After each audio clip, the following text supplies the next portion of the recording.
Hi hello నమస్తే welcome to మన 9 TV news కు స్వాగతం. నేను శంకర్ గౌడ్.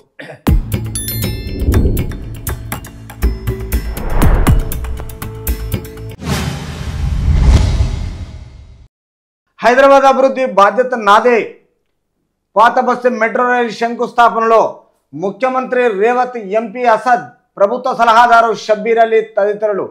గల్లీ గల్లీని డెవలప్ చేస్తాము, ఓల్డ్ సిటీ కాదు ఒరిజినల్ సిటీ. నగర ప్రగతికి 2050 వైబ్రెంట్ మాస్టర్ ప్లాన్. చెంచల్గూడ జైలును తరలించి కేజీ టు పీజీ విద్యా సంస్థలు. చంద్రాయణగుట్టలో అతిపెద్ద మెట్రో రైలు జంక్షన్ రోడ్ల విస్తరణకు 120 కోట్లు అడిగితే 200 కోట్లు ఇచ్చాము. పాత బస్తీ మెట్రో రైలు పనుల శంకుస్థాపనలో సీఎం రేవంత్. గోల్కొండలో మైనారిటీ గురుకులాన్ని ప్రారంభించిన సీఎం. సో హైదరాబాద్ అభివృద్ధి అంతా నా బాధ్యత అనేసి Congress party chief minister Revanth Reddy చెప్పడం జరిగింది. ఎందుకంటే ఇప్పుడున్న సిచ్యువేషన్లో గత ప్రభుత్వం 10 ఏళ్ళు డెవలప్మెంట్ ఏమి చేయలేదు. న్యూ సిటీలో మాత్రం మెట్రోకు శంకుస్థాపన చేసి మెట్రో ఆల్రెడీ నడుస్తున్నది. కానీ ఓల్డ్ సిటీ వాళ్ళకు అసలు ఓల్డ్ సిటీ ఆ ఓల్డ్ సిటీకే లేదని ఈ విషయంలో బస్ డిపో వద్దనగా పాత బస్సు మెట్రో రైలు దగ్గర శంకుస్థాపనలు చేశారు. కాబట్టి హైదరాబాద్ ఏది వ్యాఖ్యానించి కులి కుతుబ్ నుంచి తర్వాత నిజాం వరకు నగరాన్ని అభివృద్ధి చేసి అంతర్జాతీయ పేరు తీసుకువచ్చారని దాన్ని కాపాడవలసిన బాధ్యత తమపై ఉందని రేవంత్ రెడ్డి చెప్పారు. గత ప్రభుత్వం మాత్రము చీకటి ఒప్పందంతో జగన్మోహన్ రెడ్డికి వాటర్ అమ్మడము జరిగింది.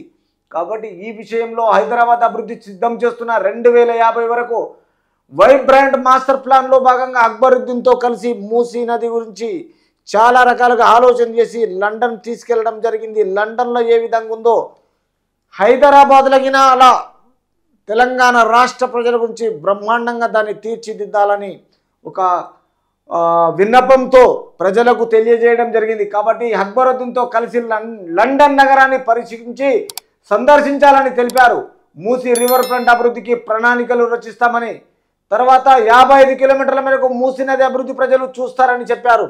శంషాబాద్ వరకు ఎక్కడైతే ఎవరికైతే యుఎస్, యూకే, లండన్ పంపించడానికి ఒక కారులో ప్రయాణం చేస్తుంటే ఆ కారులో చాలామంది పట్టడం లేదు.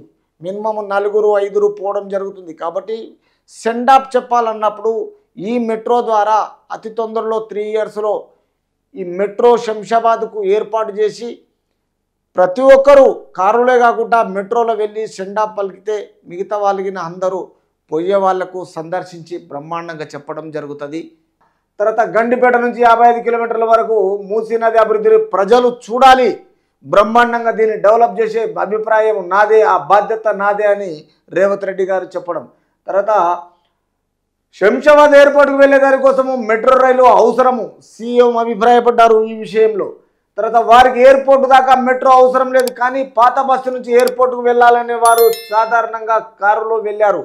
వీరికి విడికోలు పలకడానికి వెళ్ళేవారిలో కలిపి అందరికి కూడా సరిపోదు కారులో వెళ్ళేవారు. కాబట్టి మెట్రోలో వెళ్ళి విడికోలు సమావేశం జరపవచ్చు తర్వాత అని సీఎం రేవంత్ రెడ్డి తెలియజేశారు.